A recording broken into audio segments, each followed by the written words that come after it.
Buat kalian yang mau lihat foto dokumentasi mengerikan pembahasan video ini, kalian bisa ke link yang sudah gue sediakan di kolom komentar. Tinggal kalian klik aja.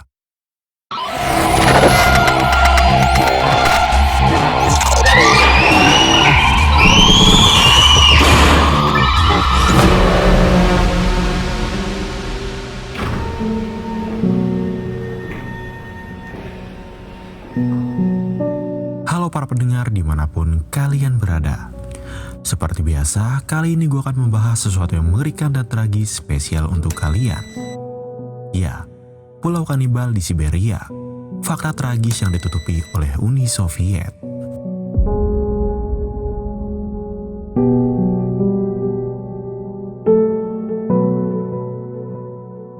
Apa yang kalian lakukan jika kalian salah satu dari 6.000 orang yang dibuang di tempat terpencil dan melakukan pekerjaan yang berat dengan suhu dingin yang sangat ekstrim? Bukan hanya itu aja, kalian terpaksa menahan lapar karena pasokan makanan yang minim. Gimana, menarik? Jika kalian suka dengan pembahasan ini, pantengin terus video ini. Pada tanggal 1933, lebih dari 6.000 orang dibuang ke Siberia diturunkan dari kapal tongkang ke sebuah pulau kecil tak berpenghuni. Di bawah pengawasan para penjaga. Mereka yang dibuang biasa disebut elemen masyarakat Soviet yang berbahaya secara sosial. Dan mereka menunggu untuk dikirim ke kamp kerja khusus yang sangat jauh ke ujung timur Siberia. Selama hampir sebulan, mereka dibiarkan begitu saja di sebidang tanah kecil tanpa makanan. Akhirnya, beberapa dari mereka tak bisa menahan diri untuk mulai memakan sesama manusia di sana.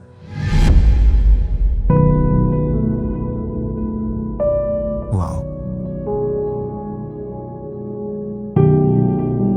Ini semua bermula ketika pemerintah Uni Soviet memutuskan untuk menerapkan kembali sistem paspor yang sebelumnya telah dihapus pasca revolusi 1917. Saat itu, pemimpin Bolshevik menghapus paspor sebagai alat untuk mengendalikan mobilisasi masyarakat di dalam negeri. Dengan demikian, warga Soviet dapat tinggal dan bekerja dimanapun mereka mau. Tapi pada kenyataannya, masyarakat petani setelah merasakan dampak kebijakan ekonomi Soviet atau perang melawan petani kaya dan kepemilikan pribadi, penerapan pertanian kolektif, dan lain-lain, berbondong-bondong pindah ke kota untuk mencari kehidupan yang lebih baik. Urbanisasi besar-besaran ini ternyata mengakibatkan kelangkaan tempat bagi kaum proletar, pilar utama rezim Uni Soviet yang berkuasa saat itu. Saat kaum pekerja menjadi sasaran utama yang akan diberikan paspor di tahun 1932, sementara itu para petani tidak memiliki hak untuk memiliki paspor sampai 1974.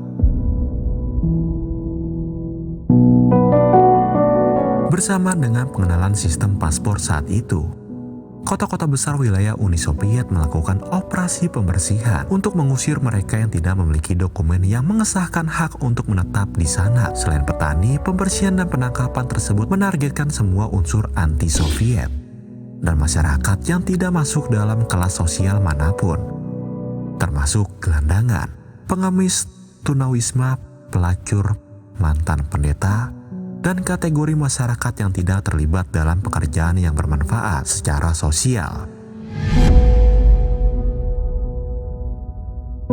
Parahnya, properti mereka, jika ada, disita dan mereka dikirim ke pemukiman khusus di Siberia dan dipekerjakan untuk kebaikan negara, katanya. Pemimpin negara percaya kebijakan semacam itu ibarat menyelam sambil minum air. Di satu sisi, ia membersihkan kota dari unsur-unsur asing dan musuh negara. Di sisi lain juga, wilayah Siberia sebelumnya sepi kini mulai dihuni. Saat itu, polisi dan petugas keamanan begitu bersemangat dalam operasi pemeriksaan paspor. Mereka seringkali menahan orang-orang di jalan, termasuk mereka yang punya paspor tapi tidak membawanya saat itu. Nah, daftar pelanggar dapat mencakup pelajar yang sedang dalam perjalanan mengunjungi kerabatnya, atau supir bus yang keluar untuk membeli rokok. Ada cerita menarik nih. Suatu kali kepala Departemen Kepolisian Moskow dan kedua putra jasa kota Tomsk bahkan ditangkap. Sang ayah berhasil menyelamatkan mereka dengan cepat. Tetapi tidak semua orang yang tertangkap memiliki kerabat berpangkat tinggi untuk membantu mereka. Dari sini udah mulai kelihatan ada yang salah. Lalu para pelanggar rezim paspor atau para penentang dan anti-Soviet saat itu tidak menjalani pemeriksaan terlebih dahulu. Mereka langsung dinyatakan bersalah dan dikirim ke kamp kerja paksa di timur Siberia. Situasi ini semakin diperburuk oleh fakta bahwa mereka dibuang ke Siberia bersama para penjahat demi meringankan beban penjara yang sudah penuh sesak di semua wilayah Soviet. Pulau Kematian. Kisah malang yang terjadi pada orang-orang yang dibuang di tempat terpencil saat itu dikenal sebagai tragedi Nazino. Pada Mei 1933, lebih dari 6.000 orang diangkut dari kapal tongkang ke sebuah pulau terpencil di Sungai Obe dekat desa Nazino di Siberia. Mereka seharusnya tinggal di sana hanya sementara waktu sambil menunggu akomodasi di kamp tujuan yang ternyata tak siap menerima begitu banyak penghuni baru. Lalu hari pertama, orang-orang buangan ini mengenakan pakaian yang sama sejak polisi menahan mereka di jalan-jalan Moskow dan Leningrad atau yang sekarang lebih dikenal Saint Petersburg. Mereka tidak memiliki tempat tidur atau alat apapun untuk membuat tempat tinggal sementara. Kemudian pada hari kedua, angin bertiup kencang kemudian suhu turun di bawah 0 derajat Celcius. Dan kemudian hujan mulai turun saat itu. Tak berdaya melawan alam, para tahanan hanya bisa duduk di sekitar api unggun atau berkeliaran di sekitar pulau untuk mencari kulit kayu dan lumut, karena tak ada seorang pun yang menyediakan makanan untuk mereka. Baru pada hari keempat, mereka dibawakan tepung gandum, tetapi porsinya hanya berapa ratus gram per orang. Setelah menerima jatah yang sedikit itu, mereka langsung menyerbu sungai. Mereka menggunakan topi, alas kaki, jaket, dan celana panjang sebagai wadah untuk membuat semacam bubur. Tak lama kemudian, ratusan orang di antara mereka tewas. Lapar dan kedinginan. Mereka yang tertidur di dekat api unggun bahkan terbakar hidup-hidup. Dan banyak yang tewas kelelahan. Beberapa juga menjadi korban kebrutalan beberapa penjaga yang memukuli tahanan dengan gagang senapan mereka. Sementara itu, para tahanan tak mungkin bisa melarikan diri dari Pulau Kematian. Karena pulau itu dikelilingi oleh kru senapan mesin yang siap menembak siapapun yang mencoba melarikan diri.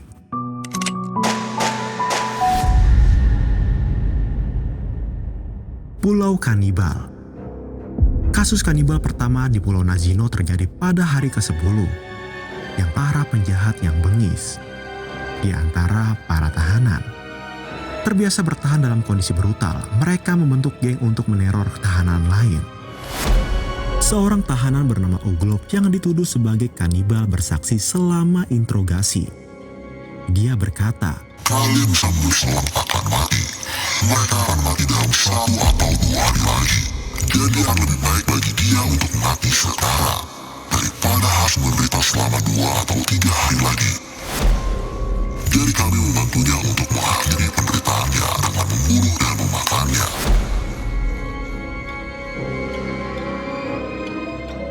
Teopila Belina, penduduk desa Nazino lainnya menceritakan, ada seorang wanita tua menghampirinya dengan kondisi kaki yang telah terpotong.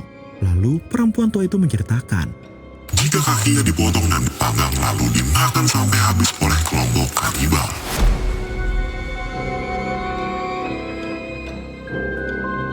setelah sekian lama, tepatnya sebulan kemudian, orang-orang yang kelaparan, sakit, dan kelelahan yang bertahan hidup dengan jatah makanan ala kadarnya. Akhirnya mereka dievakuasi dari pulau itu menggunakan kapal tongkang. Namun cobaan mereka tak berakhir sampai situ. Korban jiwa terus berjatuhan. Mereka berusaha bertahan hidup dengan jatah makanan yang sangat sedikit di barak yang dingin dan lembab, yang sama sekali tak layak ditempati. Pada akhirnya, dari 6.000 orang, hanya 2.000 orang saja yang selamat.